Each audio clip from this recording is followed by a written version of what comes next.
ചെറുപ്പത്തിൽ അമ്പലത്തിൽ പോകാനായിട്ട് വിളിച്ചു കഴിഞ്ഞാൽ, പ്രത്യേകിച്ച് ഗുരുവായൂർ അമ്പലത്തേക്ക് പോകാനായിട്ട് വിളിച്ചാൽ ഓടിച്ചാടി പുറപ്പെടും.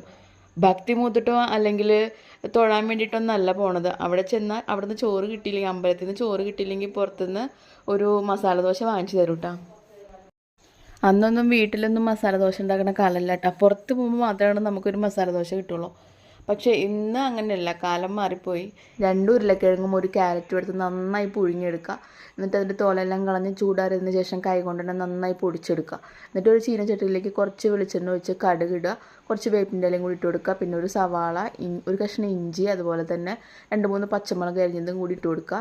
കുറച്ച് ഉപ്പ്, കുറച്ച് മഞ്ഞൾപ്പൊടി നന്നായി വാട്ടിയെടുത്തിട്ട് ഇതെല്ലാം കൂടി നന്നായി വാട്ടിയെടുത്തിട്ട് നമ്മുടെ ഉരുളക്കിഴങ്ങും ക്യാരറ്റും പൊടിച്ച് വെച്ചത് അതിലേക്ക് ഇട്ട് കൊടുക്കുക.